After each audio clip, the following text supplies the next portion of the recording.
Oh, good morning, Yonkers. Freddie Vasquez, this is Basement Politics Morning Wake Up. Wake up.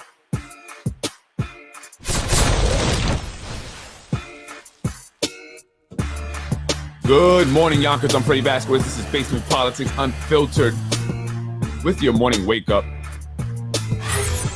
Chasing Chicken Island.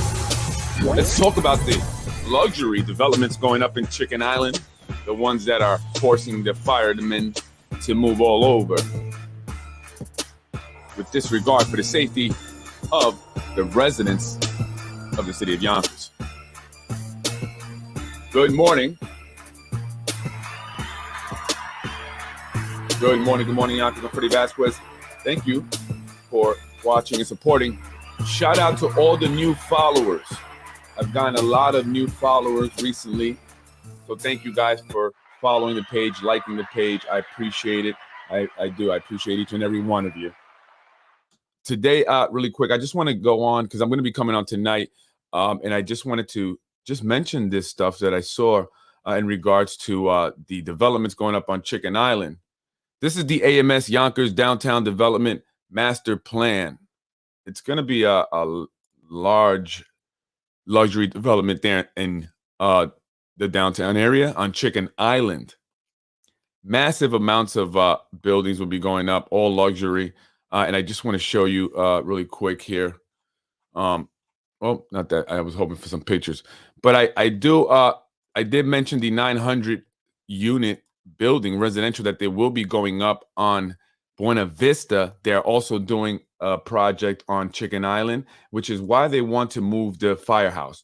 So where the firehouse was located originally on School Street was land that they wanted. They put in their master plan, and so it had to go. And so they went into the firehouse, the Yonkers Building Department, and condemned the firehouse in order to justify knocking it down. I hear it was in poor condition. However, so is the Yonkers Building Department itself. It's in poor condition. Have you guys seen the steps that lead in the parking lot that lead up to the building department and even inside the building department? Why has 87 Nepperhan yet to be condemned, right? So I believe they did that simply to move it, justify moving it. And now AMS wants the land that they're on now, where the new firehouse was just built. And we spoke about this yesterday on the first episode of City Talk. That's broadcast simultaneously on Basement Politics and Inside Yonkers. And so now there's that whole thing. And I hear AMS wrote a check because they're willing to pay to have it torn down. I'm not sure if they're willing to pay to have it rebuilt. But the biggest concern is the safety that it presents to the residents as firemen are scattered throughout the city as they build this new firehouse, right? So they're strategically located. So that is a, that unit in particular deals with huge fires, which are, which happen in that area specifically, which is why they're located there. So when they're scattered, their response time increases, putting more lives at risk as well as properties at risk, like the fire that happened on Maple Ave, where 4 apartment buildings went up. Right. And I hear that was a suspicious fire there. So that's the big problem. But it seems like whatever the developers want, the developers get. They are the priority. And from what I hear, no one wanted to buy Chicken Island. And so AMS is taking a huge risk. And they are. And they really are, because I'm wondering, where are all these individuals going to be coming from? Their 900 unit building on Buena Vista. They're building, I don't know how many, 900, probably another on Chicken Island. They have a North Broadway project going up. That's, among the other buildings that are being developed. Thousands of luxury rentals. Are they going to be off a massive wave of people that are going to be coming in to work at Lionsgate Studios, right? And it's going to be like a transient thing where they come for a few years and then they leave and then a new set of people come in. Or are they going to sit half empty like many of the buildings are now? People are coming and going. People are getting evicted. In China, they did this. They built a bunch of luxury developments, and now they have a bunch of ghost cities because they're empty. No one's they can't afford them. The economy is going to go to crap soon. And so who's going to be buying these or renting these expensive apartments? This is Chicken Island here. I just want to show you this diagram of how it will look. You see this area here. This is Chicken Island, Nepperhan Avenue, Main Street. Let me just bring that up bigger. And so this is the where they had the properties here. They knocked them down to do this daylighting. And so this is the supermarket here. This is the Native Sages office, 10 Palisades here. This is where their parking lot sits now, where Tasha Diaz does her food drives. But these are going to be all luxury buildings. Look at this, all these buildings here. And so you see here, this is where the apartment was located originally. So this was part of their plan. So they needed this piece of land. And this is where the new firehouse sits here. And now they want this. Right now they want this. And whatever they want, apparently they're going to get AMS. So, yeah, and this is the building on Buena Vista, the 900 units, which is going to come with 900 parking spaces. That's a narrow street. And they're also thinking about putting a on-street loading dock. Right. So imagine the traffic that's going to create, people going in that area, going to the post office, going down to the pier. Or whatever else, some of the restaurants there, and just people who live in that area. It's going to be crazy, crazy. But hey, that's what's happening here in Yonkers. So I wanted to talk about that and just let people know what's going to be happening. This is a 10-year plan for them. So this is going to happen over, a period of 10 years where they're going to build all this stuff. I mean, the developments, once they start breaking ground on Chicken Island, it's going to be crazy with the traffic, unbelievable. And so, folks, this is what to expect here in the city of Yonkers. A lot of people are going to move out. Some people are wondering, are these folks who are going to be moving to Chicken Island willing to walk through Getty Square with all the homeless people just to get to the train? But I doubt that it's going to be that way once these buildings go up. I'm sure that Getty Square will also, see a whole revitalization, and you'll see Starbucks and, Panera Breads and stuff like that there. And instead of liquor stores, you're going to see wine and spirits. That's how they do it.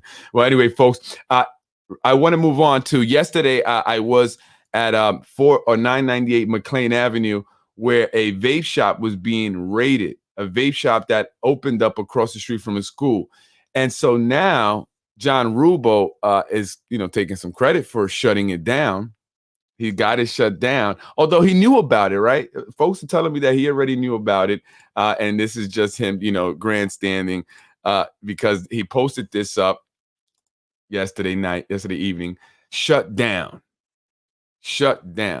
They had no permits, apparently, according to what the city's now saying. And so they just opened up and started operating. But why did no one notice this before? Right? No one knew that these guys were operating without a permit. They had a banner hanging up. You can see it there, similar to what I have in front of my business. And they knew about that. They gave me 21 violations for a banner that I had hanging up. Yet this guy has a banner hanging up and no one knew he was operating a vape shop without permits. I don't believe that necessarily. I believe that these individuals with these vape shops know someone who I've been speaking about and are getting permits. And now, because people complained about this particular vape shop and because it caused injury to a child after selling some THC type product, liquid vape, now they had to come and shut them down. They had to do that. But it was there for a while, directly across the street from a school, and no one said anything until, again, the concerned residents started to speak out. People reached out to Basement Politics. I started to talk about it. I literally, the day after the podcast, when I spoke about it, they got raided. And now they're shut down. So, folks, that goes to show that when we speak up, things happen. So if you have any thing you want to mention, any concerns, please reach out to Basement Politics. That's what we're here for, right? We're not here to, people get upset or whatever, but people are giving me information and we put it out. And this is why. This is exactly why. So we can see things get done. So if there's any concerns, anything you want me to look into, and I do actually work and stuff. I do have a job and all that. So, I will try to get to it, but let me know and I'll speak about it. I'll look into it and let's get some things done here in the city of Yonkers, because it's really up to us to make things happen here. And if we don't speak up, we don't come out and vote, then we can't complain when things are happening the way they are, right? AMS delivers a lot of ZD to Nick. You love that ZD, that using that term. It's going to become Buena Shista. And why do you say that? It's going to be luxury, isn't it? Can Rubo shut down the Spano criminal racket? I don't know if he could do that. I don't know if Rubo has it in him. But, he didn't even do this. He didn't shut this down. The people did. The people complained about it. The people spoke out about it. And and they got shut down, right? And I saw the guy, the owner that came. He looked very familiar. Definitely somebody that is in the know, knows people. And, I'm sure they paid some people, but unfortunately, when the people saw this, spoke out about it, they had to shut it down, especially because the way it went down, it wasn't a good thing. Well, anyway, folks, I want to get out of here. I just want to come on real quick and just talk about that AMS thing. I will go into more detail on Sunday evening. I'm going to talk about these developments, break it down. But I also want to remind you that tonight I will be back on with part 3 of my interview with former police lieutenant Anthony DiMaggio. We're going to delve deeper into what happened to him, what exactly was it that they did to retaliate, what did they accuse him of? And it gets very interesting. It gets very interesting when we, speak on and maybe touch on this, who, you know what, I don't even want to mention it. I'll let him say it, but it's going to be very interesting. So, I recommend you watch tonight, 8:00 sharp. We definitely will be on. We're going to delve deeper. It's going to get very interesting. A lot of people have been looking forward to this, actually. And people have been asking me, when is he going to be back on? Well, he's going to be on tonight at 8:00. Part 3 of my interview with former Yonkers Police Lieutenant Anthony DiMaggio, 15-year police veteran who was fired over a conflict he had with another officer, someone who was connected to those in power. And so he was terminated, illegally. It was what he's saying. So join me tonight. And also, for sure, I will have John Cater on Sunday at 12 noon. That's an early episode. John Cater will be on. This will be broadcast on both Basement Politics and Inside Yonkers. So it will be myself, Anderson from Inside Yonkers, along with guest John Cater. And he's, ready to speak about some things. So I, mark your calendars for that one. Sunday at 12 noon on the dot. This is for sure. We're going on. And again, tonight, Anthony DiMaggio. So folks, join me tonight. It's only getting better. Shout out to all the new followers. I appreciate everyone that's recently followed and liked the page. It's growing quickly, and to the concerned Yonkers Democrats. I know they were, trying to joke, said, "Oh, Freddie, you only have 900 followers." And then I said, "No, actually it's 980. Get it right." Right. And then I looked again, it was 983. And then now I'm at 987, and I keep sending it to them because obviously people who control that page are the individuals who I speak about. And so they're looking to discredit me, try to, intimidate me, scare me away. It's not going to work. It doesn't matter what you call me, loser, wannabe podcaster. It doesn't matter, man. It's immature, it's childish, right? And it's sad that you individuals are actually connected to elected officials, and that's how they operate here in the city of Yonkers. But the page is only growing. So thank you, folks. Thank you for the support. Everyone that follows, the more and more follows I get, the more and more concerned they get. I'm Freddie Vasquez. Join me tonight. Don't forget, Anthony DiMaggio, former police lieutenant, part 3 of our interview.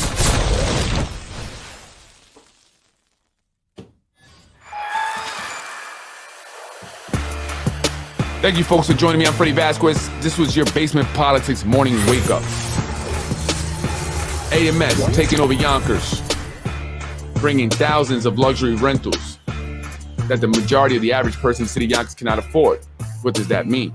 The writing on the wall, we want you out. Vape shop shut down thanks to the residents of the city of Yonkers, the concerned residents, not the concerned Yonkers Democrats, but the concerned residents of all colors, shapes, and sizes, who complained about this vape shop that was operating directly across the street from a school, who sold some products to a kid who got him, sent to the hospital. It shut down. John Rubo's taking credit for it. But John, people told you about it, and you did nothing at first. We did it.